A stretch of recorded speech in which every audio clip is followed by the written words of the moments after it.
Indeed. Should I feel ashamed about the fact that I am overweight? Because I am. At least if you define overweightness as feeling like you weigh more than you should, then yes, I am overweight. I'm not particularly proud of it, but should I feel ashamed?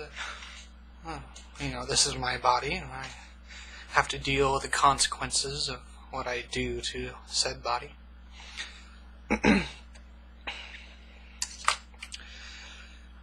And yet there are people who are deathly ashamed of their weight or their physical appearance in general or anything else. Just to list off a number of things of which society seems to feel, which that I should be ashamed of. I'm bisexual. I like yaoi. I like yif. I like hentai. I like water sports. I masturbate. Let's see what else. The point is, there are all these things about which people seem to think that we should be ashamed of. I'm not ashamed of any of these things. I'm not causing anyone harm by looking at cartoon pornography. I'm not hurting anyone. I'm not hurting myself even.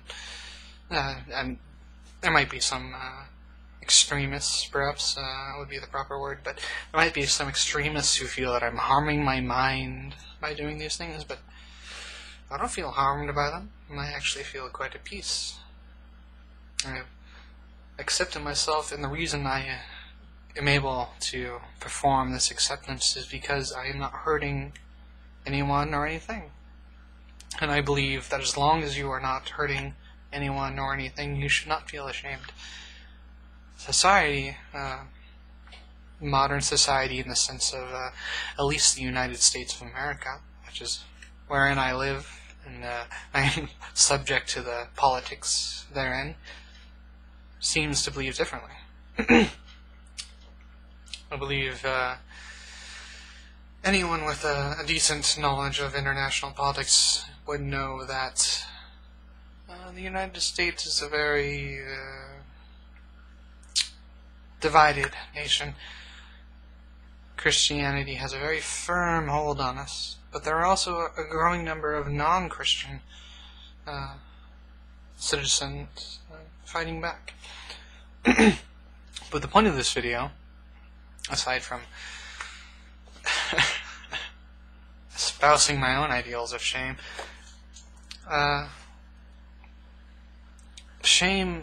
or rather any emotion, people only have the power over us that we grant. To put an example, say I am a man named Robert, and Robert has a very deep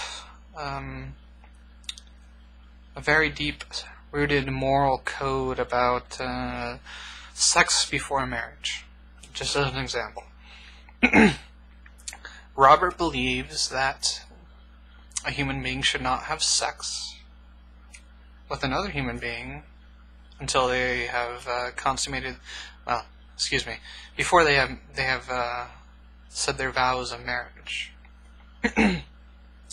And me, Robert, I made the grave mistake of having sex before marriage. And then I go and talk with my best friend, Joe. And Joe says to me, because he knows I had sex before marriage, he says to me, "You are going to hell, or you are a bad person." Let's, keep religion out of it for the sake of simplicity. Joe says to me, "You are a very bad person for having sex before marriage." And me, as being Robert, I say, "Oh, damn it, Joe, you're right.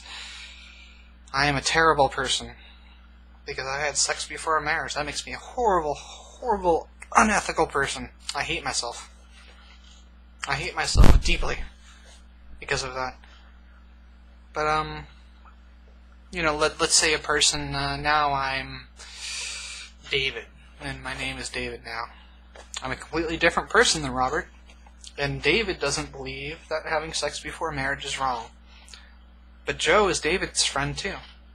And Joe says to David, David, you had sex before marriage. That's horribly, horribly wrong. And David says, he looks at Joe and he says, why? And Joe says, well, because I believe it's horribly, horribly wrong. You're a terrible person. You had sex before marriage. According to my beliefs as Joe, you're a terrible person. And David looks at Joe and he says, okay, well, so I had sex before marriage, and according to you, that makes me a terrible person, but I don't feel like a terrible person. I don't think that sex before marriage is wrong. And from this flows the truth that shame only applies to us if we agree with whatever factor is trying to shame us, whether it be religion or society or political beliefs or what have you. People only have the power over us that we grant them. If someone says to me that I am a terrible person because I like YIF, which is furry pornography for whoever should care to understand. If someone says to me that I'm a terrible person because I am a furry, I wouldn't agree with them. I don't believe that makes me a terrible person. I haven't harmed anyone. But if I agreed with their moral code, for example, if they thought I was a terrible person because I was a furry, because they thought that furries violated the code of God, just like as an example, it's a very easy example, so I'm going to use it. They believe that furries are immoral because they violate the code of God. So they say to me, you, Dakota, you are a terrible person because you are a furry, and therefore you are against God. The only reason I would feel shame for that is if I place value in their beliefs.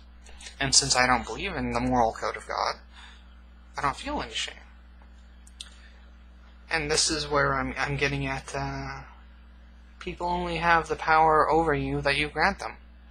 If you do not place stock in their beliefs, then their beliefs cannot hurt you.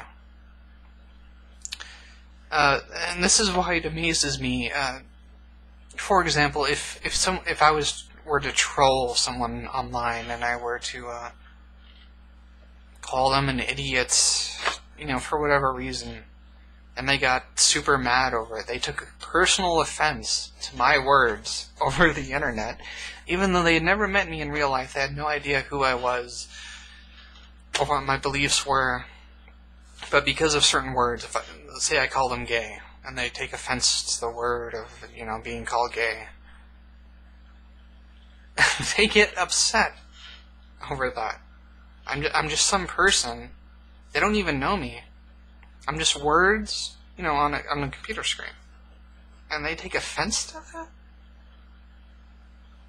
that? That seems completely absurd to me. They're only taking offense to it because they give my words power over them. If they dismiss my words as, the talkings of someone they give no shits about, then my words have no power over them. But if they think my words are important, if they actually value what I have to say, that is the only way in which my words can have power over them. For example, if my family, whom I care about, were to condemn me for whatever reason, then I would be hurt. But the only reason I would be hurt is because I care about them. I care what they think of me. But I find this extremely common in my exploration of modern society, is that people will take offense to things even though you mean, or rather you should mean, nothing to them. I'm just some random person. And yet, what I say matters to you? Why? It's downright astounding.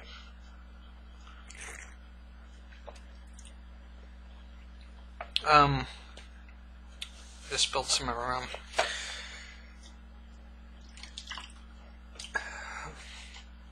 the fact that people give credence to the words of someone they have no emotional or spiritual or what have you investment in is just mind-blowing to me.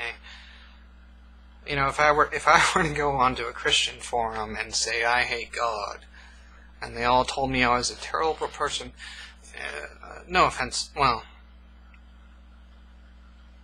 no undue offense to Christians, in this example. Anyway, if I were to go on a Christian forum and I say I hate God, and then they all told me I was a terrible person because I hated God, I would give their opinions no credence. Their opinions mean nothing to me.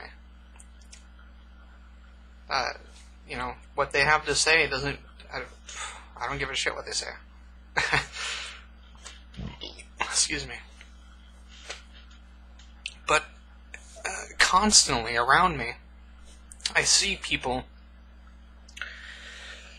who will give other people power over them through their emotional reactions. When you elicit an emotional response from someone, you have power over them.